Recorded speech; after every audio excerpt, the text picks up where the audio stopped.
নিজেদের পেস অ্যাটাকের মাউন্টেন দিয়েই টাইগারদের চাপে ফেলতে চায় জিম্বাবুয়ে। 6 ফুট 8 ইঞ্চির ব্লেজিং মুজারাবানি হতে পারেন ট্রাম্প কার্ড। সিলেট টেস্টে গড়ে দিতে পারেন বড় পার্থক্য। বৃহস্পতিবার প্রথমবার অনুশীলনে এসে বৃষ্টির বাঁধায় পরে সফররতরা তাদের কার্যকলাপে পরিষ্কার। টাইগারদের হারাতে জমাট ছকই আঁকছে। সাইফুল রূপকের রিপোর্ট। সাদা বোর্ড জুড়ে কর্মপরিকল্পনা, সফেদ ড্রেসে কি টাইগারদের হোয়াইট ওয়াশ করার লক্ষ্য? প্র্যাকটিসে কার কখন কি কাজ, কোথায় করতে হবে উন্নতি, হয়তো লেখা আছে সবই। জয়, জাকির, সাদমান, মুমিনুল, শান্তদের দিকে ধেয়ে আসবে এমন গতিময় ইনসুইং সামলাতে পারবে বাংলার বাঘেরা? জিম্বাবুয়ের এক্স ফ্যাক্টর নতুন বলে তুরুপের তাস ব্লেসিং মুজারাবানি। অনেকে মজা করে বলেন মিস্টার মাউন্টেন। 6 ফুট 8 ইঞ্চি উচ্চতা। ডেলিভারির সময় মুজারাবানির হাত উঠে যায় আরও উপরে। ভেবে দেখেন, উচ্চতায় অনেকটা খাটো হওয়া বাংলার ব্যাটারদের জন্য এই লম্বা পেসারের হাত দেখে দ্রুত সব অ্যাডজাস্ট করাটা কতটা কঠিন হবে। ক্রিকেটের 22 গজে ফ্র্যাকশন অফ সেকেন্ড দেরি হওয়া মানেই প্রতিপক্ষকে সুযোগ করে দেয়া। সিলেট টেস্টের বেশিরভাগ সময় আকাশ থাকবে মেঘলা। পেস বান্ধব পিচে স্বাগতিক টপ অর্ডারের জন্য বড় থ্রেটই হতে যাচ্ছেন ব্লেসিং মুজারাবানি। টেস্ট ক্রিকেটে জিম্বাবুয়েকে কালে ভদ্রেই দেখা যায়। এখন অবধি 10 টেস্টে 41 উইকেট নিয়েছেন মুজারাবানি। বাংলাদেশের বিপক্ষে খেলেছেন কেবল এক টেস্ট। 2021-এ হারারের ওই ম্যাচে তার দখলে ছিল 4 টাইগার। বোলিংয়ে মুজারাবানি, ব্যাটিংয়ে ওদের আশা ভরসা দুই অভিজ্ঞ ক্রেগ আরভিন আর শন উইলিয়ামস। যদিও স্পটলাইটে বেন কারান। বিশ্ব ক্রিকেটে কারান পরিবার বেশ পরিচিত। বাবা কেভিন কারান খেলেছেন জিম্বাবুয়ের হয়ে। অন্য দুই ভাইয়ের গায়ে উঠেছে ইংল্যান্ডের জার্সি। মজার ব্যাপার, স্যাম কারান এখন আইপিএলে, টম কারান খেলছেন পিএসএলে, আর বেন কারান জিম্বাবুয়ের লোগোতে লাল বলে দুতি ছড়াতে এসেছেন বাংলাদেশে। স্বাগতিকদের কঠিন পরীক্ষায় ফেলতে চায় জিম্বাবুয়ে। যদিও প্রথম দিনের ট্রেনিংয়েই বৃষ্টির বাঁধা। কেবল মিনিট 40-এর মতো ট্রেনিং করতে পেরেছে আফ্রিকার দেশটা। সাইফুল রূপক, 71, সিলেট। দারুণ টেস্ট মেজাজ, উইকেট আঁকড়ে পড়ে থাকার সক্ষমতা, সঙ্গে সুপার টেকনিক। জিম্বাবুয়ের বিপক্ষে নজর কাড়ার অপেক্ষায় উইকেট কিপার ব্যাটার মাহিদুল অঙ্কনকে নিয়ে দারুণ আশাবাদী অলরাউন্ডার মেহেদী হাসান মিরাজ। সুযোগ পেলে অঙ্কন বাজিমাত করবে এমনটা বিশ্বাস করেন সাবেক নির্বাচক ও কোচ হান্নান সরকার। নাইয়ান বিন জসিমের রিপোর্ট। টেস্টে বাংলার সেরা উইকেট কিপার ব্যাটার মুশফিককে টপকে মাহিদুল অঙ্কন সফল বল ধরার চ্যালেঞ্জে। মজার এই ছবিটার মতোই অঙ্কন বাস্তবেও হয়তো চাইবেন সাদা পোশাকে মুশিকে টপকে যেতে। জিম্বাবুয়ের বিপক্ষে হোম সিরিজে অবশ্য অঙ্কনের সুযোগ মিলেছে আরেক উইকেট কিপার ব্যাটার লিটনের পিএসএল খেলতে যাবার কারণে। আপাতত অঙ্কনের পৌষ মাস, লিটনের সর্বনাশ। ইনজুরিতে পড়ে লিটন পাকিস্তান থেকে ফিরেছেন দেশে। জিম্বাবুয়ের বিপক্ষে এলকেডি থাকবেন দর্শকের ভূমিকাতে। অঙ্কন কি পারবেন উইলোর জাদুতে দারুণ একটা স্মৃতি আঁকতে? টেস্টে মাহিদুল অঙ্কনের আসলে যে ইনক্লুশনটা বা তিনি যেভাবে আসলে এগিয়ে যাচ্ছেন, তাকে আসলে কোন জায়গাটা দেখছেন, বা এই সিরিজটা তার জন্য আসলে কতটুকু গুরুত্বপূর্ণ আপনার কাছে মনে হয়? অঙ্কন আসলে প্রুভেন পারফর্মার। আপনি দেখবেন যে শুধু গত বছর না, অনেকদিন যাবতীয় ডোমেস্টিক খেলছে। একজন প্লেয়ার যখন আন্ডার 19 খেলে আসার পরে 4-5 বছর পারফর্ম করে বা ডোমেস্টিক ক্রিকেট খেলে, তখন তার ম্যাচুরিটি গ্রো করে। অঙ্কন সেই ধরনের একজন প্লেয়ার। সে আন্ডার 19 খেলেছে 2018-তে, তারপরে কিন্তু অনেক দিন পরে এসে তার ডেবু হয়েছে এবং এই সময়টা কিন্তু সে পারফর্ম করেছে, ডোমেস্টিকে নিজেকে প্রস্তুত করেছে। সো আমার মনে হয় যে অঙ্কন নিশ্চিতভাবেই প্রুভেন পারফর্মার, সেই জায়গায় তার অপরচুনিটিটা সে আশা করছে। বাট অঙ্কন যদি অপরচুনিটি পায়, নিশ্চিতভাবেই ও ডিজার্ভিং হিসেবেই পাবে। মানে এই মুহূর্তে লিটন না থাকা মানে হলো অঙ্কনের দিকে একটু পাল্লাটা ভারী থাকবে, এবং সেই জায়গা থেকে অঙ্কন যদি সুযোগ পায়, আমার মনে হয় যে সে রেডি। অঙ্কন ছন্দে থেকেই মাঠে নামছেন জিম্বাবুয়ের বিপক্ষে। প্রিমিয়ার লিগে 11 ম্যাচে রান করেছেন 431, গড় 48। অভিষেক টেস্ট ক্যাপটা পড়েছিলেন মুমিনুলের হাত থেকে। সেই মুমিনুলের কাছেই হয়তো টেস্টে বড় ইনিংস খেলার টোটকাও নিয়েছেন সিরিজ শুরুর আগে। এই ফর্মেটে তিনি আসলে ভালো করতে পারেন, তার জন্য তার মধ্যে আসলে কোন কোয়ালিটিটা মনে হয় সবচেয়ে বেশি নজর কেড়েছে আপনার? অঙ্কনের যে বিষয়টা, তার মাথা, আমরা যেটা বলি যে ব্যাটিংয়ে মাথা খুব ভালো, উইকেটে থাকতে পারে, সঙ্গে টেকনিকটাও ভালো। উইকেটে থাকার জন্য যেই ধরনের টেকনিকে ব্যাট করা উচিত, সেই টেকনিকটা তার ভালো রয়েছে। যদিও তার ডেবু যখন হয়েছে একটু নার্ভাস ছিল, তার ব্যাটিংয়ে ওই সময়টা মনে হয়েছে। বাট ইন্টারন্যাশনাল ক্রিকেট আসলে শুরুতে অনেক সময় এরকম একটু নার্ভাসনেস কাজ করে। আর আসলে ডেবুটা যখন হয়, তখন কিন্তু হঠাৎ করেই তার 2 দিনের মধ্যে সিদ্ধান্ত হয়ে ডেবিউটা হয়।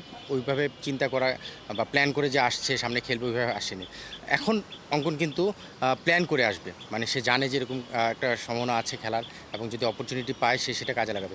সো আমার মনে হয় যে তার টেকনিক্যাল জায়গা থেকে যদি চিন্তা করি, টেস্ট ক্রিকেটে যেই ধরনের টেকনিক অ্যাপ্লাই করা উচিত সেই ধরনের ব্যাটিং টেকনিক তার রয়েছে, উইকেটে থাকার মতো অ্যাবিলিটি রয়েছে। সো আমি খুবই কনফিডেন্ট যে অঙ্কন আসলে এই ফরম্যাটটাতে ভালো কিছু করবে ইনশাল্লাহ। ঘরের মাঠ প্রতিপক্ষ জিম্বাবুয়ে, সুবর্ণ সুযোগ অঙ্কনের। প্রতিভা আর সামর্থ্যের প্রমাণ দিতে এবার দারুণ কিছু করে দেখাতে হবে মাহিদুল অঙ্কনকে। নাহিয়ান বিন জসিম, ৭১।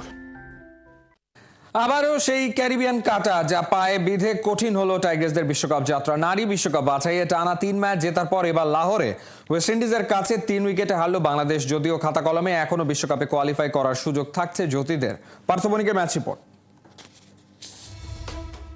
লাহোরে উঠছিল বাংলাদেশ নারী বিশ্বকাপ বাছাইয়ে টানা 3 ম্যাচে জয়, কিন্তু সবাইকে চ্যালেঞ্জ জানালেও ওয়েস্ট ইন্ডিজের বিপক্ষে ওরা কাটাতে পারলো না ভয়।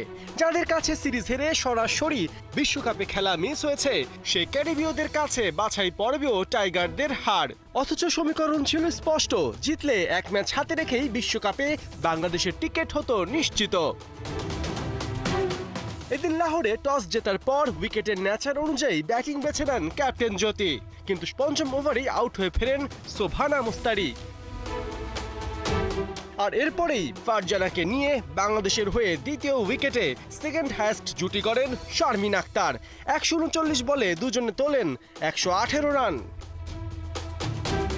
এরই মাঝে শারমিন আক্তার সুপ্তা দেখান ঝলক, তুলে নেন ওয়ানডে ক্যারিয়ারে নিজের 8ম অর্ধশতক। অবশেষে 28তম ওভারে জোড়া উইকেট তুলে ওয়েস্ট ইন্ডিজকে ম্যাচে ফেরান আলিয়া অ্যালেন। ফারজানা খানিকের জন্য 50 মিস করেন। তার ব্যাট থেকে আসে 78 বলে 42, 2 বল বাদে 67 রানে আউট শারমিন আক্তার।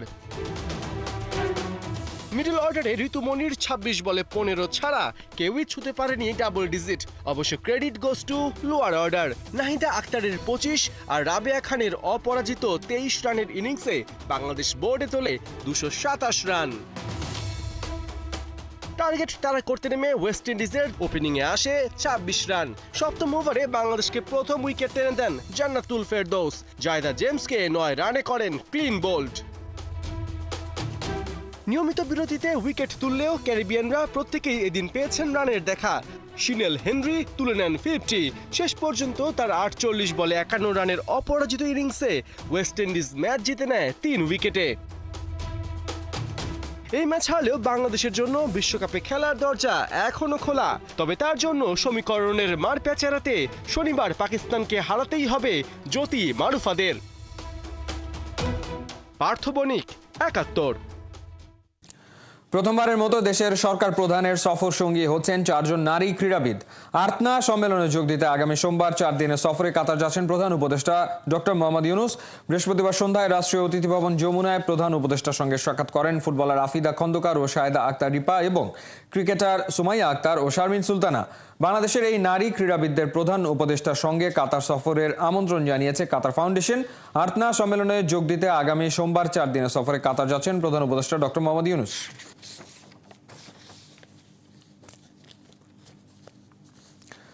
কোনো প্রোপাগান্ডাই কাজে লাগলো না রিয়াল মাদ্রিদে। ইতিহাস বদলে পারল না আর্সেনালকে হারাতে, লিখতে পারল না কামব্যাকের কোনো গল্প। নিজেদের ঘরে হেরে চ্যাম্পিয়ন্স লিগ থেকে বিদায় নিল ডিফেন্ডিং চ্যাম্পিয়নরা। বিভিন্ন গণমাধ্যমের খবর বরখাস্ত হতে যাচ্ছেন Real manager Carlo Ancelotti. Kohinoor গণ রিপোর্ট। স্প্যানিশ গণমাধ্যম মার্কার ফ্রন্ট পেজে গোটা গোটা হরফে লেখা, there are no miracles if you play at nothing.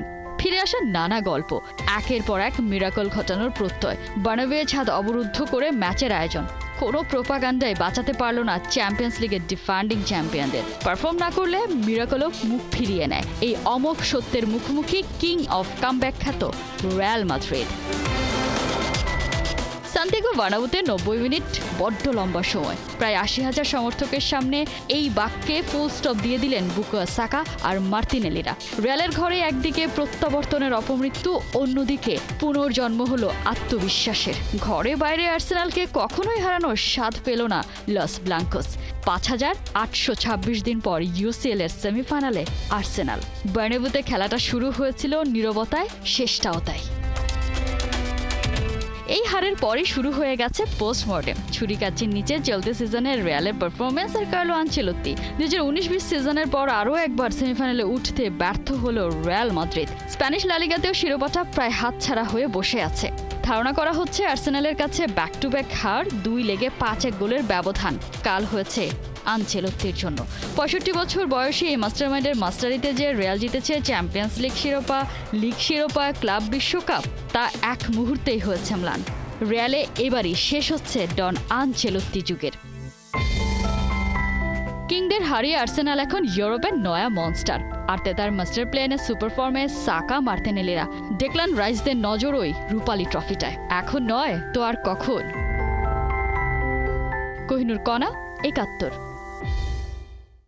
Lionel Messi, Mahendra Singh Dhoni একসাথে খেলছেন ফুটবল। আইপিএল এর মাঝেই দেখা গেল এমন এক দৃশ্যের মুহূর্তে সোশ্যাল মিডিয়ায় ভাইরাল হয়ে পড়েছে সেই ভিডিওটা।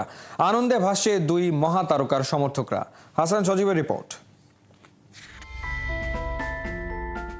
এক পাশে লিওনেল মেসি, আরেক পাশে মহেন্দ্র সিং ধোনি। ফুটবল ও ক্রিকেটের দুই মহাতারকা একই ফ্রেমে একসাথে খেলছেন ফুটবল।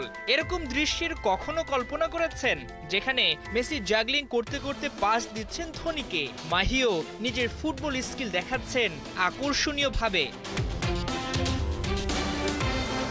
স্কুল জীবনে গোলকিপার থেকে উইকেট কিপার বনে যান আজকের ধোনি। ক্রিকেটে জয় করেন বিশ্বকাপ। লোকমনে কৌতূহল, প্রশ্ন, ধোনি যদি ক্রিকেট না খেলে ফুটবল খেলতেন তবে কি এতটা জনপ্রিয়তা পেতেন? সে যাই হোক, ক্রিকেট নিয়ে ডুবে থাকলেও এখনো ফুটবলের প্রতি প্রেম, ভালোবাসা কিংবা স্কিল ফুরিয়ে যায়নি মাহির। তারই একটা দৃষ্টান্ত যেন মেসির সঙ্গে একসাথে ফুটবল খেলা। না, এই দৃশ্য ঠিক দুজনের সাক্ষাতে নয়, একটি পণ্যের বিজ্ঞাপনের অংশ বিশেষ মাত্র। যা স্ক্রিনে দেখানো হচ্ছে তাতে রয়েছে বিশেষ কারসাজি। দুইটা আলাদা ফ্রেমের ভিডিও, যেখানে এমন ভাবে দেখানো হয়েছে তাতে প্রথম দেখায় মনে হবে দুজন হয়তো পাশাপাশি দাঁড়িয়ে ফুটবল খেলছে। এখানে মেসি এমন ভাবে অভিনয় করছেন যেন তার পাশেই ধোনি দাঁড়িয়ে, আর ভারতীয় তারকাও যেন অপেক্ষা করছেন মেসির পাসের জন্য। কিন্তু বাস্তবে দুটো ফ্রেমকে একসাথে জুড়ে দেওয়া হয়েছে। সে যাই হোক, দুই মহাতারকার এমন দৃশ্য নিশ্চিতভাবে ফ্যানদের খানিকটা আনন্দ দিয়েছে। তবে এডিট করে হোক বা কারসাজি, দুই তারকাকে একসাথে দেখতে পাওয়া দারুণ ব্যাপারই বটে। দুই সেক্টরের দুই স্টারকে ভবিষ্যতের সামনাসামনি একসাথে ফুটবল খেলতে দেখে অবাক হওয়ারও খুব একটা কিছু থাকার কথা নয়। হাসান সজীব, 71।